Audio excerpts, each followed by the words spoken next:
একদিন এক বাঘের সাথে গাধার দেখা হলো। গাধা বাঘকে বলল, ঘাসের রং নীল। বাঘ বলল, না, ঘাসের রং সবুজ। কিছুক্ষণের মধ্যেই দুজনের মধ্যে চরম তর্ক বেঁধে গেল। কেউ কারো কথা শুনতে রাজি নয়।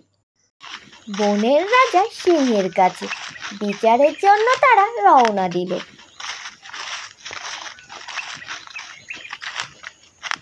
অবশেষে তারা বনের রাজা সিংহের কাছে বিচারের জন্য উপস্থিত হলো। সিংহের কাছে পৌঁছানোর আগেই গাধা ডাক ছাড়তে শুরু করলো, মহারাজ মহারাজ, আপনিই বলুন ঘাসের রং নীল কিনা। সিংহ বলল, হ্যাঁ, ঘাসের রং নীল। গাধা তাড়াতাড়ি সিংহের আরো কাছে গিয়ে বলতে লাগলো, বাঘ আমার কথা মানছে না, শুধুই তর্ক করছে এবং আমাকে বিরক্ত করছে। ওকে আপনি শাস্তি দিন মহারাজ।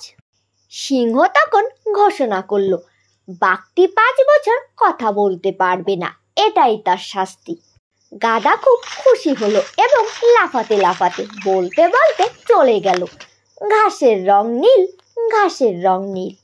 বাঘ বাধ্য হয়ে শাস্তি মেনে নিল। কিন্তু বাঘটি সিংহকে জিজ্ঞেস করলো, মহারাজ, বনের রং তো সত্যিই সবুজ, তাহলে আপনি আমাকে কেন শাস্তি দিলেন? সিংহ তখন বাঘকে বলল, ঠিক, ঘাসের রং সবুজ। বাঘ তখন জিজ্ঞেস করলো, তাহলে আপনি আমাকে শাস্তি দিলেন কেন? সিংহটি তখন বলল, তবে শোনো, তোমাকে শাস্তি দেওয়ার সাথে ঘাসের রং সবুজ না নীল তার কোনো সম্পর্ক নেই। তোমাকে শাস্তি দিয়েছি কারণ তোমার মতো বুদ্ধিমান একটি প্রাণী গাধার সাথে তর্ক করে সময় নষ্ট করেছো, আর সাথে আমারও সময় তুমি নষ্ট করেছো।